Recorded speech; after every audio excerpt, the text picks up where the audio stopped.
Hello and welcome to your Jayco 24 RBS.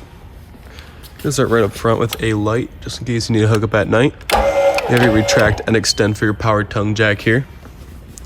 Right behind this little tab, there's actually a insert for a tool, just in case this ever electrically goes out. You can insert that tool and then manually override it.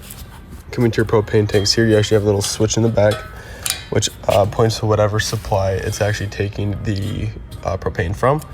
So going along with that, it says supply and then a little arrow on the side there.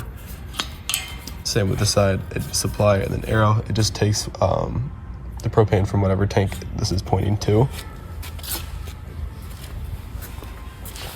Storage up front.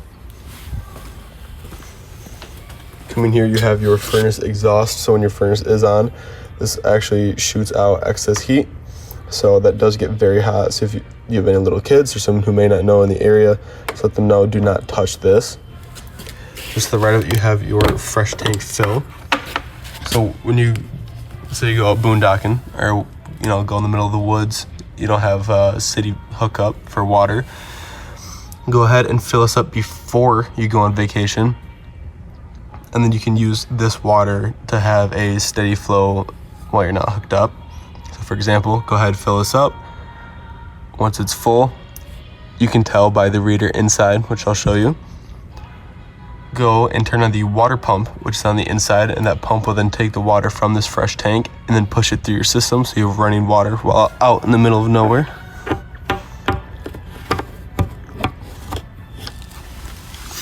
Just below it, if you have any excess water after the vacation, you can go ahead and twist those knobs, and then that will then drain out the water.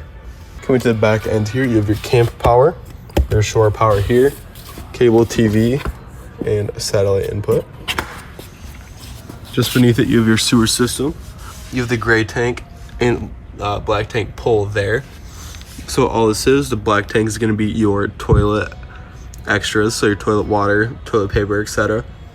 And the gray tank is going to be your showers, sinks, so it's not going to be as dirty. So what I do recommend doing is the black tank first, just because it's the dirtiest water. Go ahead, open that up. It'll drain out of here. And then afterwards, once that's done draining, go ahead and then do the gray tank there. Pull that gray, that'll drain. And I recommend doing that one last, just because it gives it one last rinse before you go ahead and then put your hands back on the sewer hose. Just on the back, you have a little backup camera if you do purchase one. You just unscrew the 4 little screws, pop that back plate off, insert the camera there, and then going along with that, you have a little tablet that goes into your cigarette lighter. Once it's in your cigarette lighter, go ahead, turn your running lights on, and then your running lights will then connect the camera to the tablet. Moving down to your city water connection. So when you go to a campground and you need your water, go ahead and hook it up to this point here. Going along with that, you are going to need a water pressure regulator. All that is it just helps regulate your pressure. So if the campground has high pressure, it'll lower it a little bit, and if it has low pressure, it'll kind of even it out, just so your lines don't get all messed up inside. You have a outside shower here, hot and cold side, along with the shower head right here. For the black tank flush, so it's pretty self-explanatory in the name. It flushes out the black tank. So when you do your black tank, once you're done with that, go ahead, put a pressurized hose into here, turn it on. This will activate a sprinkler inside of the black tank, which helps rinse off and get off anything that may have gotten stuck on the way out. So I do recommend doing the black tank flush second, and then go ahead and doing your gray tank last. Moving to the back side, you have your outside kitchen here, mainly just the outside fridge. Then just beneath it, you have your low point drains and an LP quick connect here. So there's your LP quick connect. Then your low point drains just above it there. Moving to your water heater, you have this little cap. This cap actually goes into here. Tighten that down. It's a 1 to 1/16 socket. Once you go ahead and tighten that down, then all you gotta do is go inside, turn on the hot side of the faucet. Once it's done sputtering, that's just all the air getting pushed out. Once it's done sputtering, it has a steady flow of water. Then you can go ahead and flip the switch for the water heater, and then this will start to warm up. Water does get stagnant after a while, so when you do go to empty this, go ahead, pull that pressure release. You'll hear it hiss. It's just all the pressure dying out. Once it's done hissing, take your socket or wrench, pull this off, and then it'll start to flow just out of that little piece there.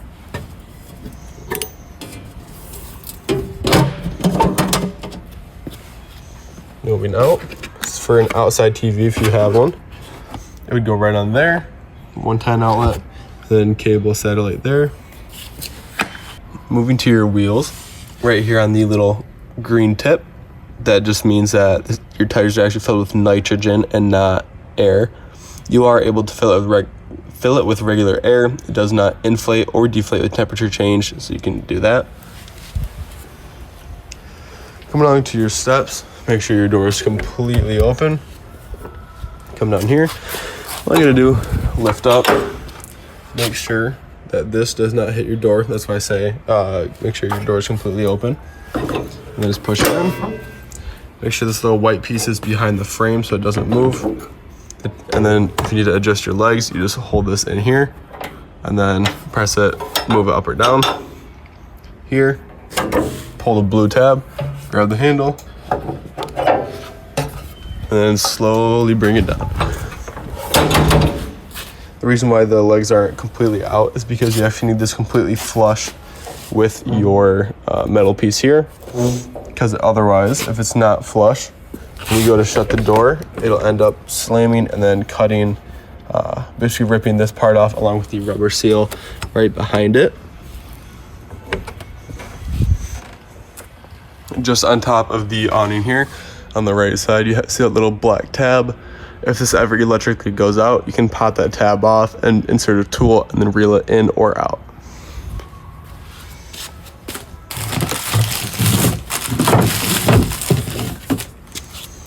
These in here for your stabilizers.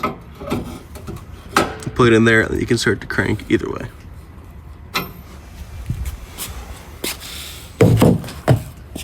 Moving to the inside here, you have your control panel.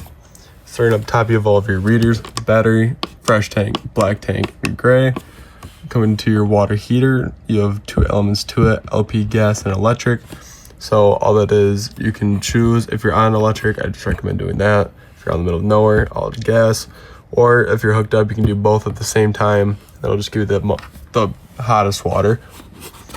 Moving your water pump, like I showed you earlier, if you fill up that fresh tank and you go to the middle of nowhere, click this on and the water pump will take water from that fresh tank and start to push it through your system. You have the lights here. You have the awning light here and inside lights, but you can also section them off. See how this one's off? Click it on just like that. Awning in and out.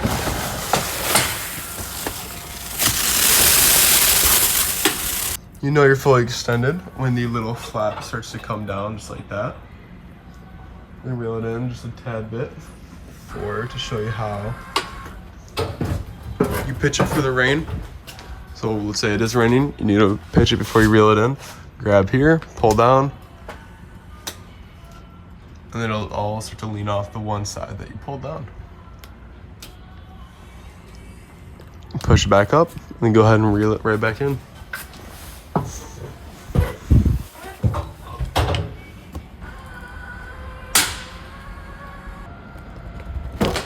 And then finally, you have your slide. I moved it in just a tad bit, just so I can show you what it sounds like when it fully extends.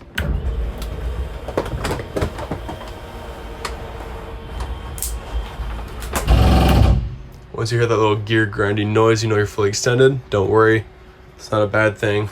Just a heads up, might scare you. Moving down, you have a carbon monoxide detector. This little green light indicates that it's on, and this always runs. So going along with that, even if you turn, everything off, not plugged in, this will run off of your battery and it'll kill it. So what I do recommend doing is if you're gonna leave your camper for about 3 to 4 days, just go ahead and take the negative end off of your battery. All right, coming to this one more time. So green light indicates that it's on, and it always runs, so that means it's always taking power if you're plugged in or not. So if you're gonna leave your camper for about 3 to 4 days and don't want your battery to die, just take the negative end off of your battery and you'll be all good. Moving behind me to the bedroom. You just got a little wood piece and lift up. You can access your storage under there and under the front.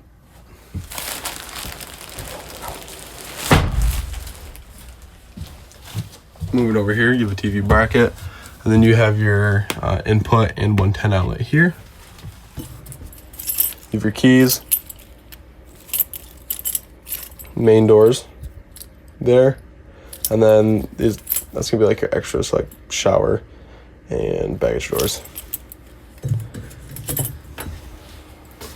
Coming to your oven, you got lights there, stove and oven actually. Press, turn the little pilot symbol, the gas will release, and you can go ahead, spark, and then it'll ignite. It's not sparking because there's no propane running through it at the moment. For the actual oven, you can kind of see in the reflection there, but there's a little sparker in the back. You just turn this to the pilot symbol, the gas will then start to release. And then go ahead and light it up. The one thing about the oven portion is that it actually it takes a while for it to get going, just because there's going to be no propane running through it at first. So if you want to, kind of purge it through the system and actually make sure you have decent amount of gas going through it, just go ahead and light all 3 of these. They'll light and then leave them going for a little bit. The gas will get through the lines. You can go ahead and turn it off, turn this on, and then light it up. Coming just down here, you have your breakers and fuses. It's all labeled just like a house, and then you also have your fuses. I do recommend bringing some extra. You can get them at AutoZone or whatnot, but that's just a recommendation. Would rather just be safe than sorry.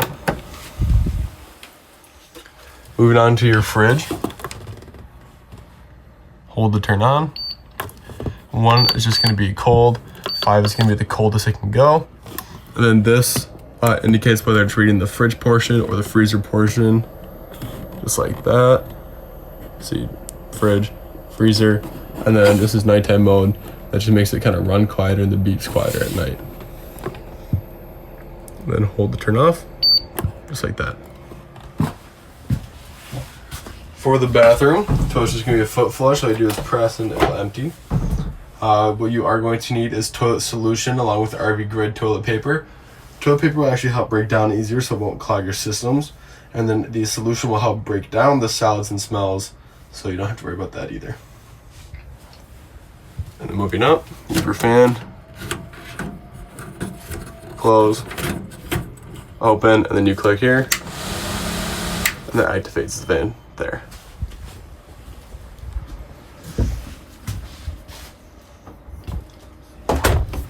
Right behind the bathroom door, you have your thermostat, fan, cool, and furnace. And then you can control temperature to the up and down there.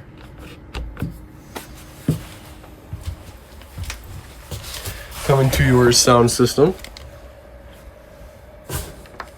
Hold, I'll welcome you. You can control it by moving right to make it louder, left to make it quieter. Press, and you will go through your little equalizer. You can see how that works. Then you have mute, just tap once. Bluetooth, turn that on, connect, AM, FM, aux, HDMI, and USB and HDMI. Zone 1, inside speakers. Zone 2, outside speakers. Turn them both off, or once again, just mute. Then you have skip or change radio channels. And then you also have the pause and play there. And you hold, I'll say stand by, and completely shut off.